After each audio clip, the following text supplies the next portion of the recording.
Hi, I'm Shawn Banks. I'm here again doing another trail. Today we're at Tideland Trails down in Cedar Point. We're going to walk around the short trail at Tideland Trails today just to see what's going on here and see what we can find. When you enter the trail, there's a little trail guide here that tells you to explore and enjoy. Be on the lookout for some poison ivy. I don't think we'll see that today. It's early February, so probably won't see that. I don't think the ticks are awake yet, but there might be some mosquitoes out there, and we'll keep an eye out for some yellow biting flies. Anyway, let's go ahead and take a walk here and see what we can find. Again, we're going to find some of these signs that tell us a little bit about what's going on. This sign here is talking about the southern pine beetle. If you look up, you might see some dead pine trees in here, and some of these dead pine trees were caused or killed by the southern pine beetle. Usually the beetle will attack once the pine tree is already stressed. So they probably got stressed from hurricanes, salt damage, stuff like that. And then the pine beetle came in and just kind of finished them off a little bit. Okay, let's continue on. One of the things I really like about this trail is these bridges that they have that take us out over the top of the marsh. Oh, such a beautiful view.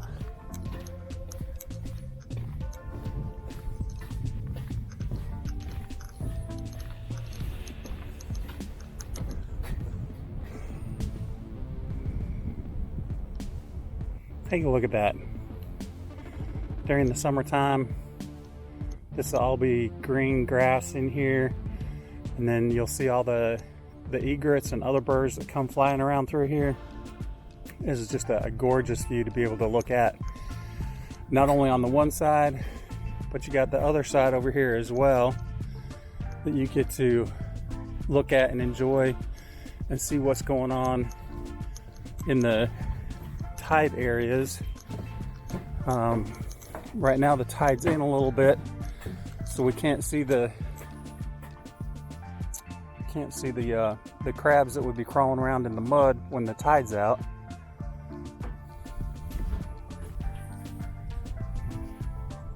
Water's really clear. You can see right down into the bottom down there. As I was coming up on the trail, I saw some fish swimming across. But right now, there's no fish. Here's a sign right here that's talking about how they cleaned out some of these waterways, piled up the soil, and what they were trying to do is drain this area so they wouldn't have such a mosquito problem. Well, guess what? The mosquitoes are still here.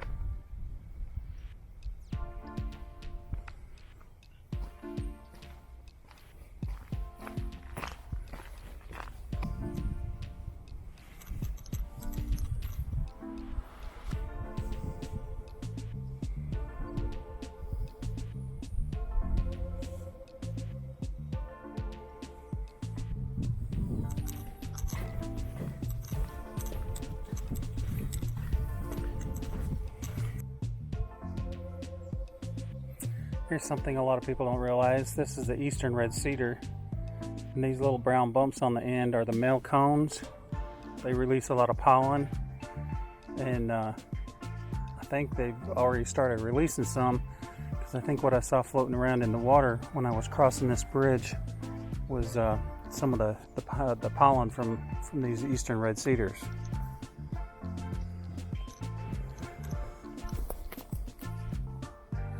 Here's another branch with some male cones, and if you saw that dust that flew off, that's the pollen from the eastern red cedar. So you can see they're releasing their pollen right now. Here's a plant that we haven't talked about yet on any of the trails that we've been on. This is the native palm tree, the sable minor, or some people call it a dwarf palmetto palm. It's native in our area, and right here is a low-lying area that gets a lot of moisture. So here's one on this side of the trail, and if we swing around to the other side of the trail, You can also see there's a muddy spot there, and there's some dwarf palmettos growing over there as well. So they grow in part shade, usually in moist areas. But if you look around in the landscape, a lot of times they're planted in dry sites with some irrigation. Another thing that I want to talk about that we haven't had a chance to talk about is if we look at the plant communities right above this sable minor, we've also got an eastern red maple that we talked about on one of our other trails. And as we swing around, we've also got the Ilex vomitoria, or the Yopon holly, growing right here alongside it. And then right down below that is some of these grasses, and I'm not sure which grass this is, but look at that beautiful seed head on that grass. Isn't that pretty?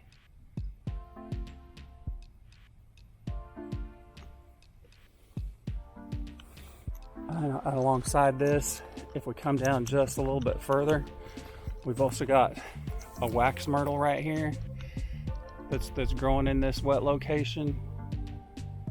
And if we look right over here, there's a live oak. It doesn't look like it's doing so well. We've got a pine tree right up here, and then right back there, it's too far away for me to be able to tell for sure, but I think that's a red bay. So it could either be a red bay or a sweet bay. But a lot of times, if we'll take our cues from nature, we'll be able to see what kind of plants we need to put together when we start doing our landscape.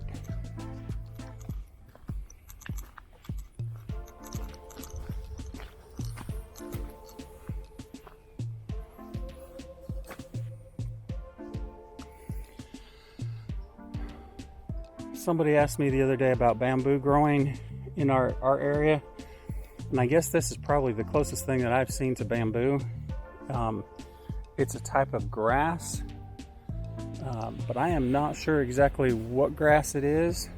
I'll have to do a little bit of research and get you a name on the grass, but it usually starts out with these smaller leaves and then gets a little bit taller and gets these larger leaves. But I'll find out what kind of grass that is and get you an identification on that.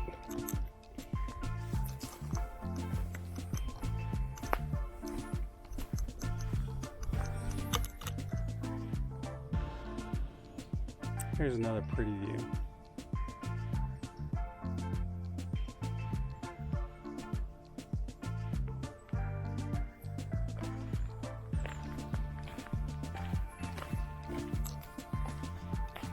Here's another plant that we haven't talked about just yet.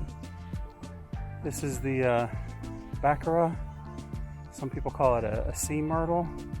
Has a white flower in the fall. But it's some people consider it to be a weed, but it's got these nice leaves on there. It grows to be a good sized shrub, about 6 to 8 feet tall and about as wide. It could be used as a really nice screening plant because a lot of times the leaves will stay on during the winter time.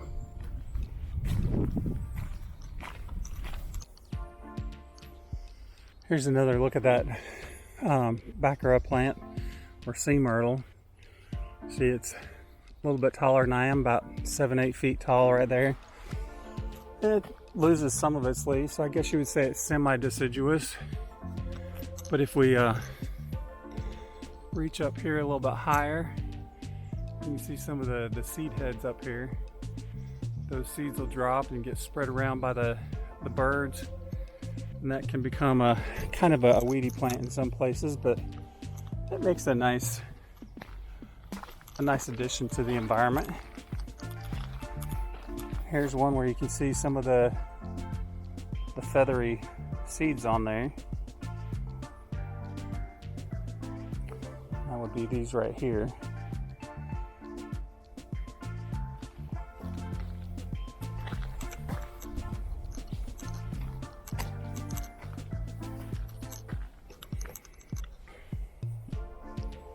Okay, well, we're back to the start of the trail already.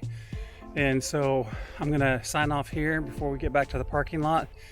But this was the short trail on the Tideland Trail section down here at the Cape Carteret area. It might be a little bit hard to find, but it's really well worth the walk. I'll come back on another day, probably a little bit later in the spring, do the longer trail that goes up to a little bit higher elevation.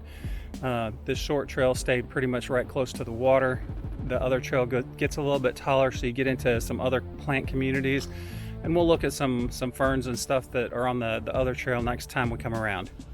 Okay, well, until next time, happy trails.